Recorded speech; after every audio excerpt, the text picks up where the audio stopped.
Kata Densu, jangan tunggu orang baik. Jadi jangan melakukan sesuatu itu menunggu orang baik sama kita. Dan jangan pernah berhenti podcast karena kita butuh drama itu. Ya, sinetron sudah tidak penting sekarang, teman-teman. Gue tidak merasa bahwa pekerjaan gue sekarang menjadi beban, dan gue tidak merasa apa yang gue kerjakan sekarang menjadi sebuah keharusan. Pas dia nangis begitu, tisunya gue ambil. Pertanyaan dari gue, Bang, gimana cara lo tetap jadi orang baik padahal masa lalu hidup lo bahkan dari lahir cukup kelam? Gimana, Bang, cara berdamainya? Titik baliknya apa, Bang? Aduh, panjang sih kalau dirunut ya. Tapi kalau kita bikin pendek aja, gue selalu melihat bahwa kehidupan itu yang kita bangun bukan diukur dari kacamata orang saja. Kalau kita mengukur hidup kita dari kacamata orang aja, kita tuh bingung gitu loh, mana yang benar, mana yang salah. Tapi kan sebenarnya kalau kita punya agama, kita juga punya orang tua, kita juga apalagi melihat begitu banyak sekali sosial media, kan kita bisa lihat mana baik mana buruk. Jadi jangan melakukan sesuatu itu menunggu orang baik sama kita. Karena kalau kita menunggu orang baik sama kita baru kita melakukan hal yang baik, maka yang baik itu mereka, bukan kamu. Jadi berbuatlah baik karena kau orang baik, bukan kau berbuat baik karena dia melakukan kebaikan kepadamu. Lagi-lagi potongan TikTok. Oh, itu potongan ya? Itu POV gue. Tapi benar. Itu POV gue. Karena lu tidak akan pernah memulai untuk berbuat baik, karena menunggu orang itu melelahkan. Iya. Capek. Siapa yang paling sering menunggu orang dan akhirnya nggak sesuai dengan apa yang lu harapkan? Jadi ngapain? Mendingan ruang kontrolnya ada di lu, bukan di mereka, supaya hidup lu tidak dikontrol oleh mereka. Itu ya, mandor ya. Oke, mandor ya. Semoga ini jadi panduan hidup pas membangun rumah. Jadi jangan tunggu orderan dulu, bangun dulu aja. Iya, bangun aja. Habis itu jual. Dari Yoiko 21. Bang, apa ketakutan abang punya anak perempuan di zaman yang sudah sangat modern ini? Kira-kira abang dan istri akan jadi orang tua seperti apa? Keraskah atau lembutkah? Tadi sudah dijawab ya.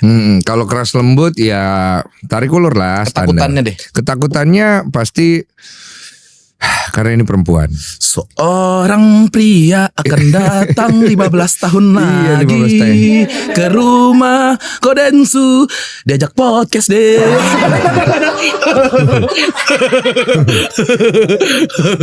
Ketakutan gue Biel ketemu laki-laki yang bernama Denny Sumargo di kala mudanya yang sangat bangsat itu. Jadi waktu gue muda kan dulu gue pemain cewek ya. Jadi gue ketakutan gue. Lu mengakui itu ya? Sangat mengakui lah. Gue udah hidup lurus aja gitu. Gue udah berserah sama Tuhan. Gue udah nggak ada. Gini loh. Kalau orang bilang jangan buka aib, buat gue buka aib, gue nggak ada masalah karena gue udah selesai dengan itu semua. Nah yang gue khawatirkan adalah akhirnya gue diuji sama Tuhan. Biar ketemu laki-laki yang kelakuannya sebangsat gue pas muda, iya kan, ngerti kan? Tapi gue nggak punya pilihan ya selain berserah sama Tuhan aja. Ya semoga Biel menemukan keselamatan ya. Amin. Keselamatan ketika dia bertemu dengan pria itu, karena pastinya setiap bapak pasti pengen lihat anaknya bertemu dengan pria yang tepat. Jadi ini sebenarnya poin yang paling besar untuk semua laki-laki di luar sana. Wanita yang di sampingmu itu adalah belahan hati dari setiap laki-laki yang ada di dunia menjadi bapaknya. So ingat baik-baik, jangan sakiti mereka, karena kalau kamu sakiti mereka maka mereka akan berdoa dan hati mereka akan didengar oleh Tuhan. Maka rezekimu juga akan seret, perjalananmu akan susah. Ingat selalu, jangan pernah membiarkan wanita sampingmu tersakiti. Kalau kamu udah gak mau, tinggalkan. let her go. Ya. Jangan sakiti, jangan zolimi. Saya selalu percaya, jangan pernah menzolimi wanitamu. Karena kalau kamu menzolimi wanitamu, maka Tuhannya akan datang kepadamu. Iya. Dan gue yakin Biel pasti akan baik-baik saja karena Kodensu membuat lingkungan yang sangat sehat. Iya, tapi kita nggak pernah tahu ya. namanya hidup, ada aja selalu kisah. Mungkin saja Dipatahkan nama dia. Panjang lagi deh. Dia takut banget. Dia tinggal diaminkan. Kita nggak tahu ya. Gak banyak banget ketakutan dia berarti. Emang doyan ngobrol aja gue mah, Pras. Banyak banget ketakutan dia berarti. Gue ngerasa lu udah mau closing aja soalnya tadi. Aman. Iya. Lanjut ya. Tapi lu happy gak ngobrol? Oh seneng banget gue. Lanjut ya. Iya. Rehan panjang ngedit mampus sudah. Emang udah berapa lama? Udah sejam lebih ya? Sejam lebih. Apa nanti Nggak potong? kerasa. Dari Kina Nangkring. Nah, izin mau nanya bang, buat Bang Densu sama Bang Pras. Kebahagiaan abang di umur sekarang apa bang? Gimana cara abang-abang membagi waktu untuk keluarga, syuting, bisnis, teman-teman dan lain-lain? Yang dimana kita kian lama makin tua. Gue dulu. Apa lu dulu? Gua deh, lu Nah, lu headliner dulu deh, deh. lu headlinernya. Oh, Ya, headliner. ditutup dengan kata-kata yang mantap gitu. Yoi. Kalau gua semakin tua, gua belum merasa tua karena masih 35 tahun, menurut gua masih muda gitu. Iya.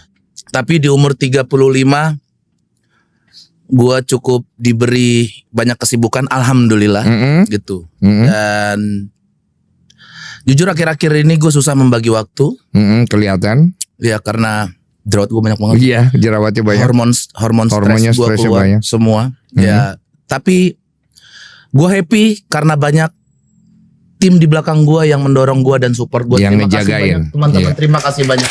Sebanyak-banyaknya pengertiannya. Yang ngejagain lo. Betul. Yang pasti keluarga nomor satu buat gue. Iya. Yang paling bikin gue stres adalah gue nggak bisa nemenin anak gue main bola. Yang lagi jago-jagonya itu.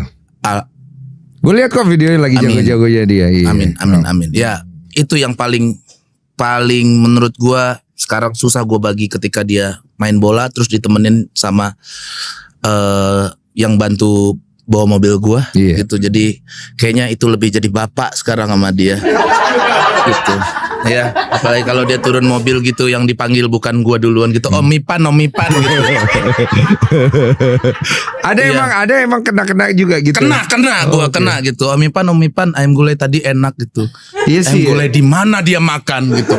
Bisa dibilang enak gitu. Kok kenapa enggak sama Gue gua? pernah ngalamin berarti waktu Biel tuh lebih nyari susternya. Iya. Iya kayak gitu ya. Kena gua. Iya. Suster mana gitu. Udah gue makan. Oh ya udah aku sama papa aja. Parah ya gue ya. Anak gue tuh lucu banget. Gue nggak ngerti dia tahu itu seram atau enggak. Padahal kan gue bercanda ya. Gitu. Suster mana? Suster mana? Udah papa makan. Oh ya udah aku sama papa aja gitu kan. Udah nih sama gue. Terus dia akan bertanya, kenapa suster dimakan? Emang enak? Gue gak ngerti Biel ini ngerti apa emang iseng. Tapi ini anak memang sangat unik. Dia akan menanyakan bro, gue kan selalu membuat kita kan selalu membuat sosok ya buat menakut-nakutin anak kita supaya anak kita tuh nurut bro. Iya ada. Hampir semua orang tua ngelakuin itu. Betul. Jadi kalau Biel tuh nenek sihir. Ada nenek sihir dia lari gitu. Lama-lama dia menikmati bro. Ada nenek sihir. Nenek sihirnya mana? Udah mau tidur Pak. Papa panggil nenek sihirnya dulu. Dari takut jadi happy. Terus abis itu tiba-tiba khawatir bro. Papa ya nenek sihirnya udah makan belum ya? Kenapa mikirin hasilnya lapar? Iya. Seunik itu bro. Aduh anak gue tuh emang unik ya. Setiap anak kita masih unik lah dengan Besok caranya. gue juga gitu, gue coba gitu ya. Om Ipan mana? Maaf kelindes sama kaki. Ini makanya mobil kita miring. Lucu banget ya Allah. Keren banget, hari ini tepuk tangan teman-teman. Nice. Tapi ini belum dijawab. Apa tuh? Kebagian apa? Kebahagiaan gue sekarang. Ya. Sebenarnya satu hal yang gue sekarang ini soroti menjadi kebahagiaan gue adalah orang-orang yang datang ke tempat gue meminta tolong kepada gue dari hatinya, mereka tertolong. Alhamdulillah. Itu aja. Keren. Jadi gue tuh nggak fokus dengan dengan pemikiran orang yang mungkin melihat sisi kurangnya gue. Yang gue akuin memang pasti ada, nggak mungkin nggak ada. Gue fokus dengan orang-orang yang datang itu, mereka tertolong. Dan jangan pernah berhenti podcast. Karena kita butuh drama itu. Ya, sinetron sudah tidak penting sekarang teman-teman. Ada yang lebih fakta dan nyata. Terdiam makan seperti tadi.